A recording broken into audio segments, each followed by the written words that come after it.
developments.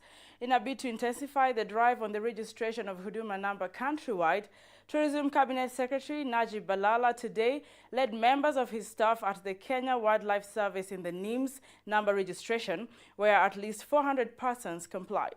Muhaki Njogu reports. The national government aims at collecting data from its citizens so as to improve service delivery strategies. To this end, Cabinet Secretary for Wildlife and Tourism led the Huduma number registration at the Kenya Wildlife Services headquarters. Najib Balala lauded Kenyans for the turnout in the ongoing process. It has to be led by the front and by the leaders themselves, and so far it's done very well. That's why we have achieved the 20 million mark last weekend. So yes, we want to achieve 100%. So slowly we should get there by the 17th. Balala dismissed claims that the government had ignored court orders on setting a registration deadline, defending the government over the 17th May deadline. The registration will be continuous eventually, but for us to have a cut-off date is important because also our budgeting system has been budgeted only for this number of days. So that is the cut-off system. But eventually we'll have to update our records. Every person also have new data or new information in that past.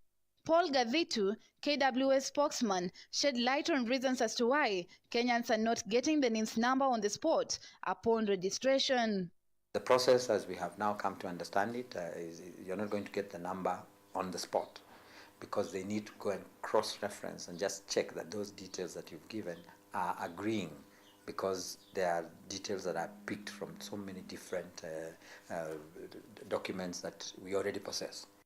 Edward Mwendwa and Justice Nyamu, both workers with the ministry, encouraged Kenyans to register for the process. Additionally, they urged the government to conduct civic education for its citizens.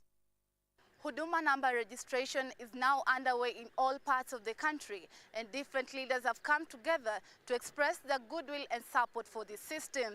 Today, Najib Balala, Cabinet Secretary for Wildlife and Tourism, led a section of his team to undergo the registration process. So far, the registration has been accepted countrywide, with citizens turning out in large numbers to register for the NIMS Huduma number, which is set to ease government services to its citizens. Muhaki Njogu, KUTV, Kenya Wildlife and Services Headquarters.